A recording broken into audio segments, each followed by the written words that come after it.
తెలంగాణకు కేంద్రం నుంచి వరుసగా భారీ ప్రాజెక్టులు నిధులు వస్తున్నాయి. అయితే వీటి విషయంలో బీజేపీ కాంగ్రెస్ మధ్య క్రెడిట్ వార్ కొనసాగుతుంది. మేమే తీసుకొచ్చామని బీజేపీ చెబుతూ ఉంటే కేంద్రం మెడలు పొంచి తామే సాధించామంటూ కాంగ్రెస్ అంటుంది.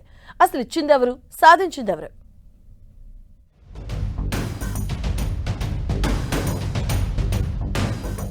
తెలంగాణలో అభివృద్ధి ప్రాజెక్టులపై క్రెడిట్ రాజకీయాలు కొనసాగుతున్నాయి.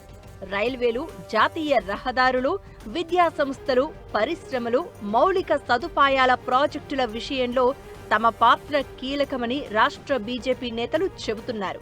కేంద్రంలో బీజేపీ ప్రభుత్వం ఉండడం వల్లే తెలంగాణకు పెద్ద ఎత్తున నిధులు, ప్రాజెక్టులు వచ్చాయని ప్రచారం చేస్తున్నారు.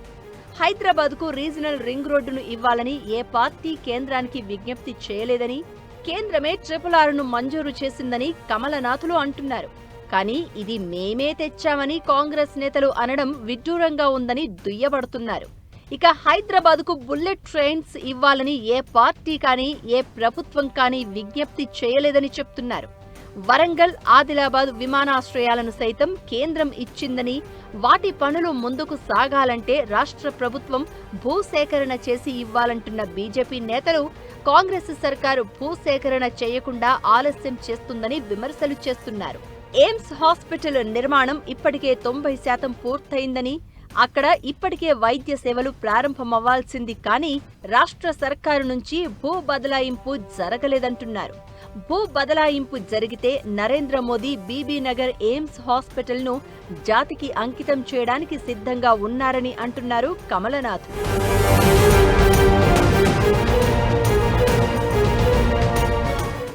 మరోవైపు కాంగ్రెస్ మాత్రం పూర్తిగా భిన్నమైన వాదన వినిపిస్తోంది. రాష్ట్ర ప్రభుత్వం నిరంతరం ఢిల్లీ వెళ్లి కేంద్ర మంత్రులతో చర్చలు జరపడం, రాష్ట్ర అవసరాలను బలంగా వినిపించడం వల్లే ఈ ప్రాజెక్టులకు ఆమోదం లభించిందని చెప్తోంది. రాష్ట్ర ప్రభుత్వం ఒత్తిడి తీసుకురాకపోతే అనేక ప్రాజెక్టులు ఫైళ్లలోనే ఉండిపోయేవని కాంగ్రెస్ నేతలు అంటున్నారు.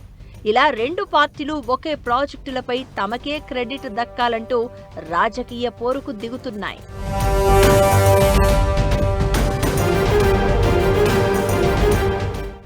కేంద్రం తెలంగాణకు చేసిన అభివృద్ధి అంశాన్ని ప్రజల్లోకి తీసుకెళ్లేందుకు బీజేపీ ప్రయత్నిస్తోంది.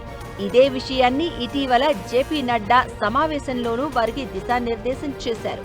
ఇతర పార్టీలను విమర్శించడం కాదు, తెలంగాణ ప్రజలకు కేంద్రం ఏం చేసింది, రాష్ట్రంలో అధికారంలోకి వస్తే ఏం చేస్తామో వివరించండి అంటూ ఆదేశించారు.